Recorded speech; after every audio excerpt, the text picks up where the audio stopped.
So my name is Bertem Demitras. I am a senior at Mason, and I'm a theater major and film and video studies minor. Well, I always knew when I was younger, I wanted to act. I wanted to be an actor. And I don't know, I always felt a pull to it. And I've had many people tell me, like, this is something like you love to do, like just go do it.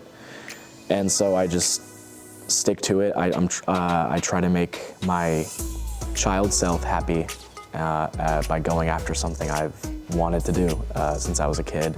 And how it's evolved now is, it's just kind of like I feel like this is all I can do. I feel like, this is mainly what I'm good at, and I feel like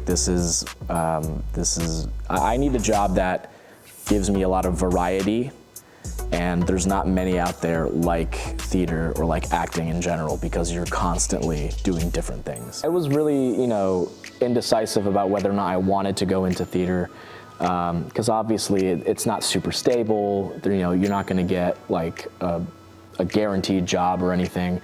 But what kind of changed that for me was a few things. One of them was in high school. Actually, I think all of them were in high school, but in high school, I had this one professor, psychology professor. Her name was Mrs. Akers. And she was, I had just a blast in her class, and we were always just like, we were learning obviously, but we loved to joke around and goof off a little bit. And I remember she said something out loud to me during one random class, just randomly, that was just like, you better not work an office job. Like, please, like, do not work an office job. And I've just never forgotten that. I think one of my friends even wrote it in my yearbook from that class. Shout out Missy.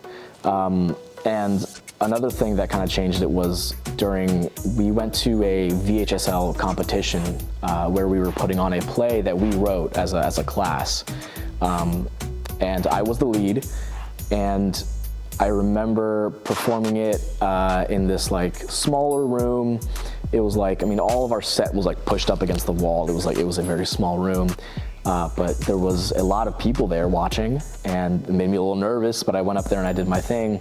And during the final monologue, my character is kind of reminiscing over his life and speaking about his death, kind of from like a fourth person view, just like from outside of it all. And I remember looking over at somebody who was just, I don't know who he was, just some random man just sitting there by himself.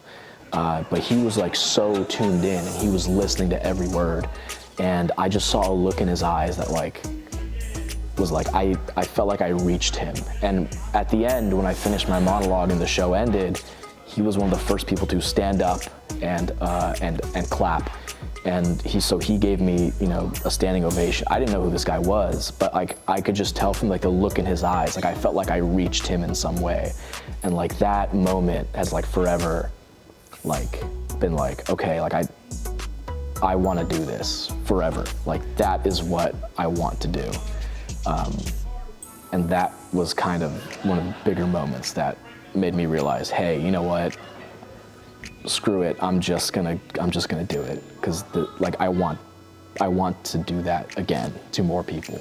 My favorite type of thing to watch is it's a play like 12 Angry Men, where I love watching things that are all in one setting.